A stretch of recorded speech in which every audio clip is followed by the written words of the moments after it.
So making life more meaningful isn't just about physical health and like diet and exercise. Hey, this is David from OT Focus, and today I'm going to talk to you about how to make life more meaningful with occupational therapy. So I've been an occupational therapist for about 8 years, and I kind of feel like the profession is great, but we don't really focus on making it as meaningful as it should be. So I love photography. I actually do astrophotography in my free time, and I feel like one thing that's hard about astrophotography is you'll go out to like a place that's pitch black, right? Because you want to make sure there's like a new moon, it's complete darkness, there's no like light pollution or artificial light. So typically I'll go to these places where it's just completely dark, and sometimes like you'll hear noises and it might freak you out a little bit, and it's just like hard to like feel comfortable and to feel safe in those environments. And I feel like this relates to occupational therapy because OT is all about making life more meaningful, making through like our daily activities or just activities that we enjoy. And if we're like afraid, or if we're having a hard time or making excuses, or if we become the victim in some way, it's hard to progress, right? And it's hard to like become really proficient at the things that we love doing. So making life more meaningful isn't just about like physical health and like diet and exercise. It's about like having meaningful relationships, and just feeling like you have a sense of purpose and that you're driven. So today I'm just going to talk about three ways that we can make our life more meaningful, in a sense, using occupational therapy. And for any of you who don't know what occupational therapy is, it's all about making our life more meaningful through therapeutic activities. And that could be like the things that we love doing, our hobbies, but it also could be just like basic daily activities. But for the rest of us, it's about making life more meaningful through helping us feel more purpose in our life, with our relationship with others, in our social aspects, in our physical aspects of life, with exercise, or just doing activities that are enjoyable. But it also can be like our spiritual health as well. Just having a connection with nature, or with God, or with something else that gives us more purpose. So the first thing I'm going to talk to you about is physical health and how to make it more meaningful. So for me, like, I tend to not like the gym. I don't like going to the gym. I don't like getting ready and putting clothes on for the gym. But like surfing, it's like a completely different story, right? Like, I don't mind like putting on a wetsuit that's difficult to get on, or and driving to the ocean, and packing my surfboard and carrying all this gear and stuff, because it's like a meaningful and more purposeful activity. And after I'm done with surfing, like, I feel like so much I feel like it gives me so much more meaning and fulfillment than if I was to just go running on a treadmill. So what I would say is, like, find an activity that's meaningful to you, whether it's hiking or just walking, right? Like walking on the beach. Now, for some people that might be going to the gym. So I'm not saying like don't go to the gym. I'm just saying like find like an activity that's meaningful and like stick to it, right? So you want to just stick to it like 4 or 5 times a week starting out. And then as you do so, like, you're going to notice like changes in your health. And you're also going to notice that when you find something that's really meaningful to you, an activity that you love, like, you're going to work at it so much harder than if you were to just go to like a gym and run on the treadmill, or just do something that's not very purposeful. Okay, so the next topic is how to have meaningful relationships with others. So this kind of goes along with what I was saying about meaningful like exercise or activities. If you can take a meaningful activity and add like a social component, it's going to be even more meaningful. So like if I play basketball by myself, like, that's fun and enjoyable. But if I do it with like friends, like, there's like more of a drive and it's more motivating. Or if I go hiking with a friend, it's going to be a little bit more exciting than if I was just going to solo hike by myself. And sometimes you need to hike by yourself and just like think about life and and contemplate things. But when you add a person to it, it can make the activity more engaging and more motivating and more meaningful. So adding that social component is just going to make it so much better. Ways that we can make relationships more meaningful in our life could be just meeting our neighbor, right? Reaching out to our neighbor. And there's like a fear component to this, right? Just like I was talking about earlier. It might be fearful at first, but like the more you do it, it's just going to make it so much easier and meaningful. So I would just say start doing activities like find a online network that if you're not comfortable meeting your neighbor or going out in public, like find like an online forum that you can join and have discussions, or find an online meetup group and just start by just like talking and discussing things that you like online. Another way you can make life more meaningful through relationships is try to get involved in the local community. You could volunteer at a hospital. You could volunteer at your local shelter.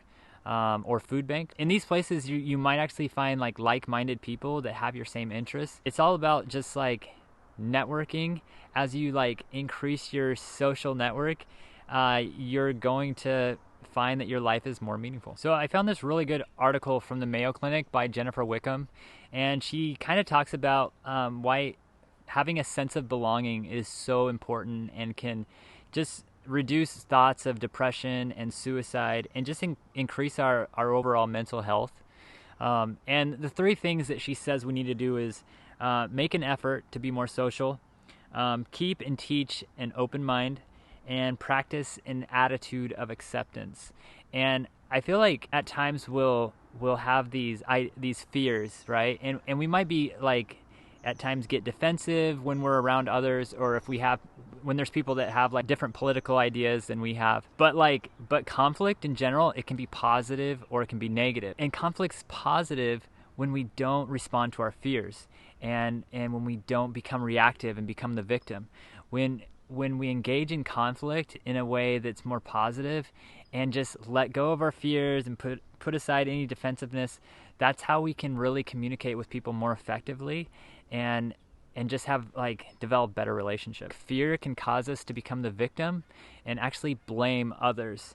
And that can lead to contention, and it just becomes like this spiral of contention and dispute, and it just gets worse and worse, right? We know that fear doesn't make relationships better. It's really the opposite, right? It's really like being truly open or being like kind and loving and not giving into our fears and not getting defensive that helps us have better relationships with others. As we let go of fear and be the first to show like kindness and empathy and love, and show like an outward rather than an inward approach to resolving conflict, this leads to collaboration.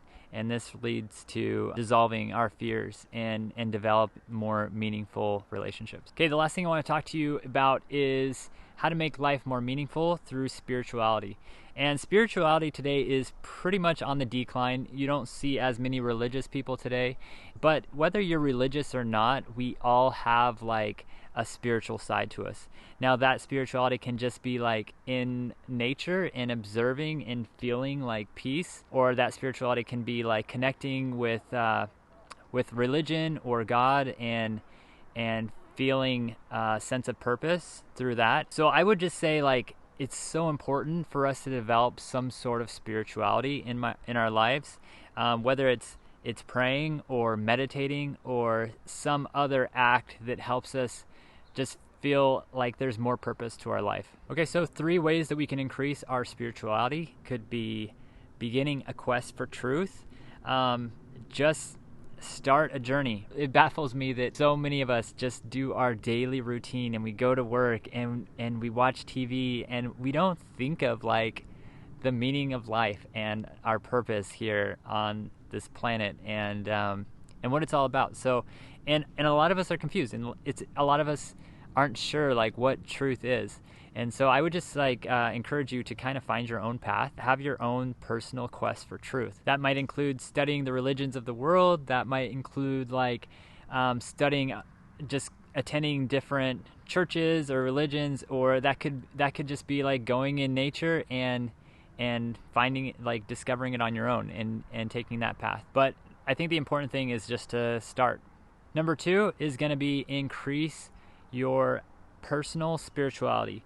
So that could be prayer, that could be meditation, that could be spending more like alone time, or just having time to let your thoughts wander. It's kind of like being bored, right? And take away your phone, right? Keep your phone away, as far away as possible, and just like be by yourself and have some alone time with your thoughts.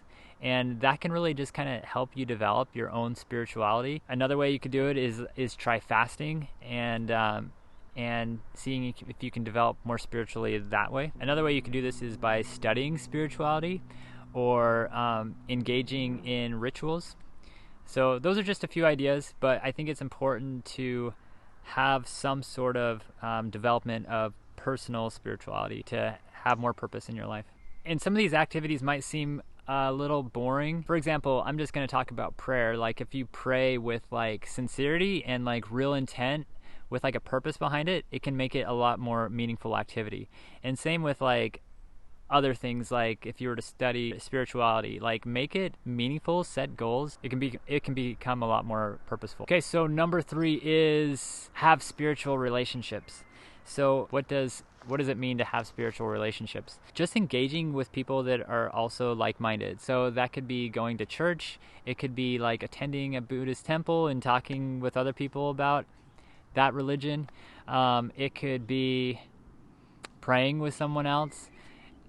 Just adding that spiritual component with someone else can make it so much more meaningful to you and to them. I think another way we can increase spiritual relationships is just having like a spiritual conversation with someone else, discussing the meaning of life and understanding what they believe and sharing your beliefs as well. So that could be awkward, but the more you do it, the more that you'll realize that it's not that awkward, and you'll find like a stronger sense of purpose, and I feel like it can really help others bond and create a better relationship. All right, so that's it. If you want to learn more about this topic, I have a post all about it in the link in the description. And I hope you enjoyed this. If you like this video, please hit the like, subscribe, and I'll catch you in the next one. Thanks.